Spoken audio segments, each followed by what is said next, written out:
que é cidadania. E desta simpática senhora, a cidadania, não vou falar, vou só deixá-la ouvir o que por aqui sobre ela se irá dizendo. Só tento não confundir educação permanente, sem deixar de ser obrigada a fazer pontes, com a alfabetização de adultos do Estado Novo, os cursos noturnos que vêm de lá, agora chamados pós-laborais e que vão acabando, e os vários estatutos de trabalhadores estudantes, e os estágios profissionais do IFP, e as universidades séniores, os congressos, os encontros, os workshops, os cursos semi-obrigatórios, onde se obtêm créditos que se metem nos CVs e ou que entram na progressão das carreiras. Aquele que vem ao mundo para não perturbar nada não merece nem atenção nem paciência. Isto diz um senhor chamado René, sem apelido, citado neste livrinho chamado Les Pensées Samariennes, não é do Pascal, é Samarienne, que não é nem sociólogo, nem filósofo, nem pedagogo, nem político, mas um deserdado, tornado pensador pago para pensar, pela Recherche-Action do Cardan Damiens, de que o Luís Rosas vos falaria aqui se tivesse conseguido cá chegar, mas neste momento há quem esteja a fazer educação permanente, ou seja, a fazer greves os controladores aéreos. E, portanto, não conseguiu chegar cá. E eu estaria aqui com ele e não sozinha, eu que não sei o que é educação permanente nem cidadania, e ele sabe. Estou aqui por sugestão de alguns presentes de boa vontade, para falar da Casa da Achada, que se a gente for ao Google parece que é ao lado de Mafra ou nos Açores, mas por acaso é no centro histórico de Lisboa, e onde dizem que é muito difícil chegar, quando chega muito cansado, foi como aconteceu quando eu cheguei hoje aqui, por acaso. Essa Casa da Achada é a sede do Centro Mário Dionísio, onde está reunido o seu espólio, que é literário, artístico, pessoal. Por isso tenho de gastar uns minutos, dos 15 a que tenho direito, para dizer alguma coisa sobre ele, hoje praticamente desconhecido, ao contrário dos vários autores que aqui já foram citados, isto porque o que se vai fazendo por lá está direta ou indiretamente relacionado com ele e com Maria Letícia Clemente da Silva, sua companheira de toda a vida e toda a vida professora, como ele. Mário Dionísio, além de escritor, foi outras coisas mais, pintor, professor, e é claro, digo assim para facilitar, cidadão, já que estamos no painel cidadania, palavra que julgo que ele nunca empregou. A cidadão, acrescento interveniente, que é talvez mais importante para aquilo que nos traz hoje aqui do que ser cidadão. Interveniente, não pelos abaixo-assinados que certamente assinou, mas na vida de todos os dias e também na de professor. Interveniente nas centenas de textos escritos para jornais sobre arte, literatura, educação, política, isto só depois do 25 de Abril, nos ensaios que publicou sobre pintura, 1000 e tal páginas da Paleta e o Mundo, e nos poucos cargos que aceitou. Metodólogo de francês, nos liceus, antes do 25 de Abril, e depois do dito 25 de Abril, presidente de uma coisa que os historiadores da educação não, já se esqueceram, chamada Comissão de Estudo da Reforma Educativa, que foi em 74, da coordenadora dos textos de apoio em 74 e 75, elemento de uma coisa que agora não está muito bem vista, que é o saneamento e reclassificação, 64 e 75, diretor de programas da RTP em 76, mas toda a gente ganhou, visto que o seu sucessor foi Carlos Cruz. De vários destes cargos, ele demitiu-se, o que não é difícil ligar ao conceito de educação que ele tinha. Ou seja, a educação é permanente ou não é?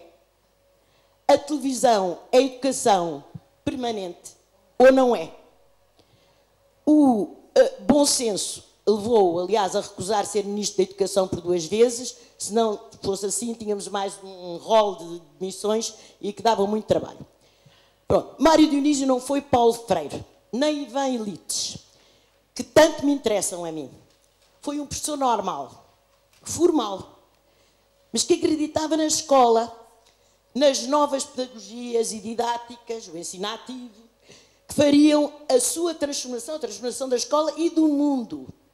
E naquilo que a gente poderia chamar entrismo, que também já não é uma palavra em moda, que praticava nos lugares onde estava. Teve um percurso longo, mas pouco movimentado, com pouca mobilidade e flexibilidade, como se diz agora. No fim da adolescência achou que queria ser professor e foi. Primeiro num colégio de má morte, que nos descreve, em cursos noturnos no ensino técnico, em que os alunos cabeceavam, num colégio especial, colégio moderno, agora no top dos rankings, que ainda hoje existe, e está nesses tops, coisa que o Mário Dionísio nunca deve ter percebido o que poderia ser, estar no top dos rankings, sobretudo o colégio moderno, e libertou-se de uma maneira estranha de patrões, ou seja, do lucro na educação, vejam lá, que é uma coisa tão boa, indo para o ensino oficial, disse o Camões, em plena ditadura. Portanto, aí é que ele se libertou dessas coisas, porque o lucro e os patrões, em direto, eram-lhe menos caros.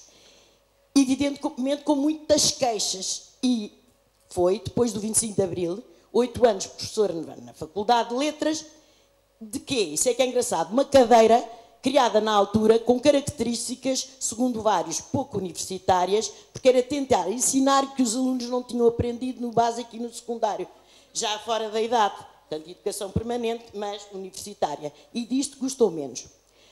Tudo isto consta da sua autobiografia e num só parágrafo, que começa pela frase: ensinar como simples ganha-pão é repugnante. Portanto, carreira, como se diz agora, sem nada de especial. Exceto talvez 2 pormenores.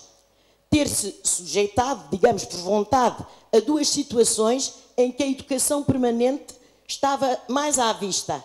Fora da idade, a um segundo ano de estágio, separado do primeiro por 18 anos, por razões várias que não vamos agora ver, feito, portanto, aos 42 anos, e que diz ter sido para ele fundamental, quando já tinha muitas aulas dadas, muitos livros publicados e muitos quadros pintados, ter frequentado um mini curso de iniciação à televisão dentro da RTP, quando assumiu o cargo de diretor de programas, que durou 4 meses, aliás, porque depois veio o Carlos Cruz também, e tinha quase 60 anos, com aquela ideia, como decidir, como programar, sem saber o que é a prática das coisas. De professor e de aluno, só valer a pena retirar para a educação permanente 2 ideias. Não é com enfado, mas com prazer que se aprende ou se educa. Tem uma conferência chamada Enfado ou Prazer, Problema Central do Ensino, feita no Colégio Moderno em 1957.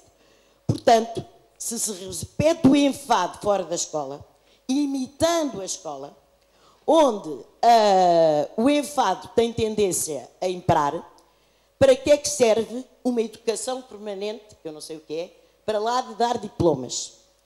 Segundo, não foi à escola que Mário Dionísio confinou a sua paixão pela educação, que, repito, só poderia ser, para ele, permanente. E na dita autobiografia diz: dedicar tanto tempo a originais alheios, publicar a primeira notícia sobre tantos estreantes, pertencer a júris, canseira, de literatura ou arte, por cá e lá por fora, teria sido possível sem uma tão teimosa tendência pedagógica? Pergunta ele. E acrescenta que havia de desgraçar-me. Gostaria de ter tempo, mas não tenho, para citar a este propósito o texto do Rui Canário, Mário Dionísio e a Educação, Criar e Viver, onde coloca ao centro do ensino de Mário Dionísio não o seu ensino, mas a paleta e o mundo como material pedagógico. Dando um saltinho, e para acabar de falar da raiz da Casa da Achada, Mário Dionísio estaria de acordo com Antoine, sem apelido, nem filósofo, nem pedagogo, nem político, mas um deserdado, tornado pensador pela Recherche Action do Cardin, e de que Luís Rosa já não nos vai falar, que diz: se quiseres construir tu um barco, não juntes mulheres e homens para lhes dares ordens, para explicar cada pormenor, para lhes dizer onde encontrarão cada coisa. Se quiseres construir um barco, faz nascer no coração das mulheres e dos homens o desejo do mar. E chega à casa da Achada. Falta muito tempo ainda, não é? Ou não? Sim, pronto, sim. Pronto, mas acho que sem isto não se percebe o que é a casa da Achada e as coisas que eu vou dizer que são normalíssimas e que toda a gente faz, acho que não se percebe. A casa da Achada tem uma atividade permanente de que alguns se vão dando conta, sobretudo quando são convidados para isto ou para aquilo. Talvez ela seja uma forma de praticar, sem nos darmos conta, de uma espécie de educação permanente, sobretudo na zona pública da casa, que tem uma biblioteca pública, e aqui tinha um bonequinho engraçado, mas não está cá, com empréstimos e exposições de longa ou curta duração. Sem teorias, sem salários, sem especialistas. Há sessões semanais na Casa da Achada, mais ligadas à ideia habitual de educação permanente. Pensando nos que sabem e nos que não sabem, tudo isto entre aspas, no alargar e no cruzar dos saberes, no direito que todos têm a pensar enquanto fazem, na ligação do trabalho intelectual ao trabalho manual, claro, com o desejo de que isso sirva para as nossas intervenções diárias e a nossa felicidade. Telegraficamente, indo das mais óbvias às que serão menos, em termos de educação, não destinadas a quem tem mais ou menos educação escolar, onde se toma contacto com coisas simples ou complicadas, estranhas ou familiares, mas de outras maneiras. Oficinas, aos domingos à tarde, que é aquele tempo do nada, dos centros comerciais e tal. De tudo um pouco, contacto com fazeres que normalmente se têm, que não se têm à mão, em casa ou na escola. Primeiro foi só para crianças, depois vimos que era um disparate. É para todas as idades, porque há crianças que sabem muito mais e, sobretudo, de outra maneira do que velhos, como eu, e vice-versa, não é? Dificuldades disto, distinguir isto dos famosos ATL, que também não sei se são educação permanente, mas provavelmente algumas pessoas acharão. É mau ser gratuito, porque aquilo que se paga é que é bom. É bom ser o domingo, que apesar de tudo é um dia santo. É mau ser um domingo, que apesar de tudo é um dia santo. Mas muitas vezes daqui saem objetos. Eu tinha trazido alguns, mas pronto, exposições, livrinhos, CDs, vídeos e por aí fora. A leitura integral da Paleta e o Mundo, que são 1000 e tal páginas, uma hora, uma vez por semana, com projeções de imagens e observações, feita por quem não é especialista e sabe muito pouco da matéria e que tem que ir estudar cada capítulo, procurar as imagens, aprender coisas, e vamos na segunda leitura destas 1000 e tal páginas, feitas sempre de outra maneira, com o mesmo formato. Também já lemos livros que são citados na Paleta e o Mundo. E em vez de se dar cursos de História da Arte com especialistas, fazemos assim, mal. Sessões de cinema uma vez por semana, com folha, com apresentador, quando é possível, com debate. Mas quando o tempo, o interesse e os transportes deixam, claro. Ensaios do Cor da Achada, uma vez por semana, criado antes da abertura ao público da casa, contando com quem diz não saber cantar, mas com a ideia provada que se sabe falar, pode-se saber cantar. Sem farda e sem naipes distintos. No repertório, muitas canções inventadas pelos próprios e muito poucos sabem música. Sem regularidade semanal, itinerários. Narrativa na primeira pessoa de vidas de quem parecia ter o destino traçado por uma atividade determinada e que trocou as voltas ao destino, fugindo assim, nós, às habituais histórias de vida, muito interessantes, sim senhor, mas que se faz delas? Aqui são pessoas mesmo diferentes e as pessoas têm que perguntar coisas que não percebem. Pronto, a gente já sabe que há pessoas... Não posso alongar-me. Outro tipo de sessões, livros das nossas vidas, raramente orientadas por especialistas da literatura. Livros pescados em listas que Mário Dionísio fez contra perguntas jornalísticas daquele género, qual é o livro da sua vida. Obras clássicas, obras ainda modernas, muitas desaparecidas do mercado e do marketing das atuais editoras e, portanto, novidades, mesmo que tenham 2 séculos ou 3. Requisitadas depois por alguns, quando estão na Biblioteca Pública da Casa da Achada. Histórias da história, quase nunca feita por historiadores. Acontecimentos marcantes na vida de Mário Dionísio e na nossa, mesmo quando não se dá por isso. Muitas vezes os acontecimentos aparecem narrados ao contrário do que está nos estabelecido nas histórias escolares e na imprensa, mesmo quando a imprensa é muito simpática. E com regularidade anual ou sem regularidade nenhuma, acabado já ou em continuação atividades destinadas a quem não tem ou tem pouca educação escolar, todas vindas da prática do Luís Rosas e do Cardão Damião, ou seja, para zangados com a leitura. Saibam ou não ler.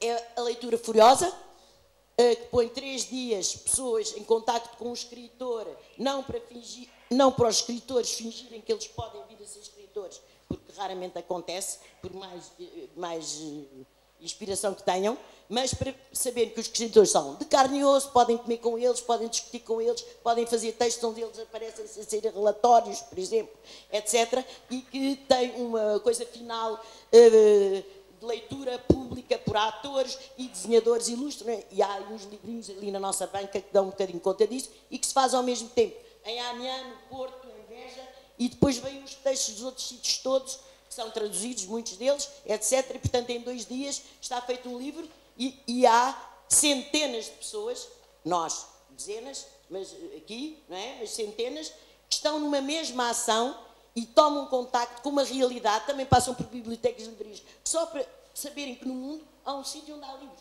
Não é mais nada. Não é para se porem a ler, nem para ir isto, para aquilo. Talvez um dia aconteça.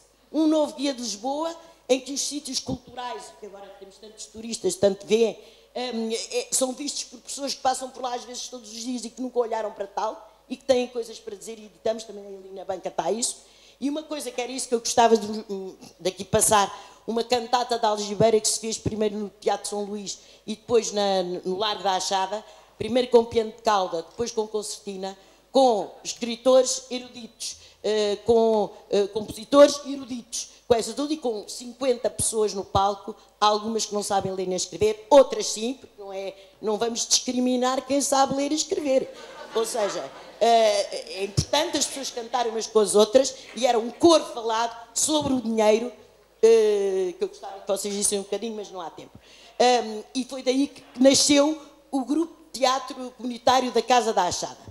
E colóquios populares, disso vos falaria o Luís Rosas, que não está cá, graças à greve dos controladores, etc, etc. E que conta, no resumo que vocês têm aí, leio só um bocadinho, em que ele conta que de fevereiro de 2012 a agosto de 2014 fez-se uma oficina lá de pesquisa social, onde excluídos tiveram salário para pensar. E volto àquela minha primeira coisa. Organizámos com a Casa da Achada 2 colóquios populares, onde os excluídos da França pensaram com mulheres e homens intelectuais e políticos de Portugal. Em 2016, estamos a tentar integrar essas oficinas de pesquisação nos territórios de vários países. Tem sido muito difícil e não sei se vamos conseguir. E para terminar, queria dizer que na Casa da Achada a educação permanente prende-se com o facto de ela ser uma associação, e não só pelas atividades que faz. Claro que tem os órgãos legais, não é? Tem que ter, que não são propriamente nem os mais educativos, nem os mais permanentes, Assembleia Geral, mas é sobretudo nos grupos que se fazem e desfazem para programar, para ter ideias, em que os colaboradores vão tomando contacto com práticas e saberes que não tinham antes e adquirem um saber fazer, ou muitos, porque se propõem a fazer coisas e as fazem, umas melhor, outras pior. Isto digo eu. Sem cursos, nem workshops, e sem avaliações, e sem certificados. E, para terminar, cito um Lucius, com as mesmas características dos outros todos que não têm apelido, que aqui diz: não é por as coisas serem difíceis que nós não ousamos, é porque não ousamos que elas são difíceis.